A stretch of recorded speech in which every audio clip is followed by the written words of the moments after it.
Born a slave, Frederick Douglass escaped his chains to become an abolitionist, advisor to President Abraham Lincoln, and the father of America's civil rights movement. Today, he's inspiring a new movement among conservative African Americans. I'm not a black conservative. I'm a Frederick Douglass Republican. Retired Army officer Keith Smith describes himself as a political agitator. His whole life, he says, he knew three things about himself. He was black, a Christian, and a Democrat. But one night he decided to change the way he votes. God spoke to me that night and said, Keith, I want a public relationship with you, not a private affair. I said, Lord, what do you mean? I'm not pleased with the way you're voting.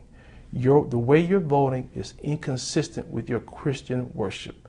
Smith started identifying himself as a Frederick Douglass Republican and began a movement in his home state of Alabama. He believes in individual responsibility, limited government, and respects the Constitution and life. The federal government today is the modern-day slave master. It is sitting in a position because it's so large and powerful. It is the most immediate threat to our God-given rights. In some black communities, Smith says the word conservative or Republican is synonymous with racist. But if you invoke the name of a well-respected black family member like Frederick Douglass, Smith says you can trump the race card. It takes race off the table when you get to the issues. That's what our enemies and our opponents don't want. They don't want us to get to the issues.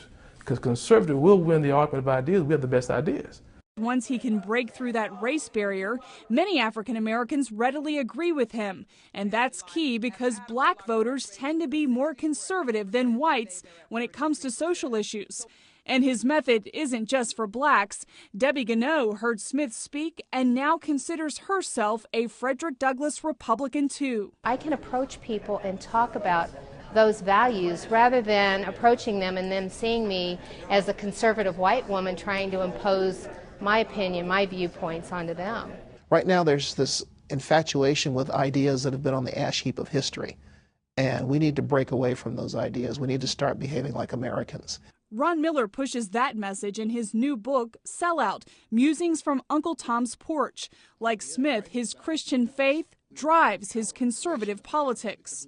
How do conservatives, black or white, get past this notion that they're racist? Well, I think the most important thing is dialogue. What we find typically is that Democrats take blacks for granted and Republicans and or conservatives ignore them because they don't think they have a chance. Miller says too often the media portrays black conservatives as cartoon characters instead of real people. The effort to change that and get these real people elected is spreading to Washington, where a separate organization from Smith's has the same goal and inspiration. The Frederick Douglass Foundation was founded 2 years ago. It supported and promoted the 40 black Republicans who ran for Congress this year. That's the most since Reconstruction. And after primary season, 15 candidates are still working the campaign trail. Is this the beginning of a new era? We've had, 40 years.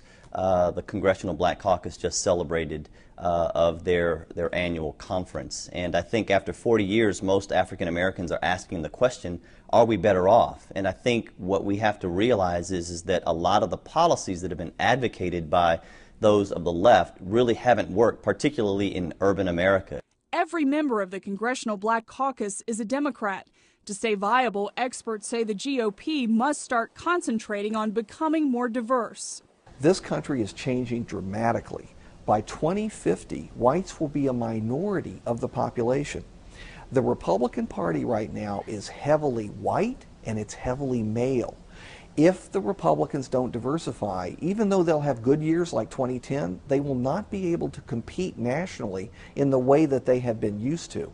Yet when conservative leaders like Sarah Palin defend actions that some consider racist, like when Dr. Laura Schlesinger repeatedly used the N-word on her program, Nelson says it only makes his job harder.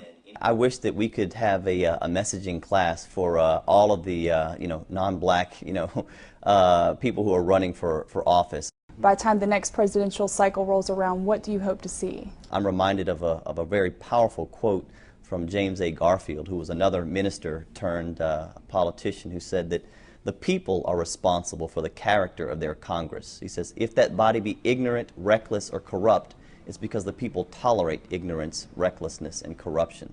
But if that body be intelligent, brave, and pure, it is because the people demand these high qualities. And it's our hope that those in the African American community will demand more of their elected officials. Jennifer Wishon, CBN News.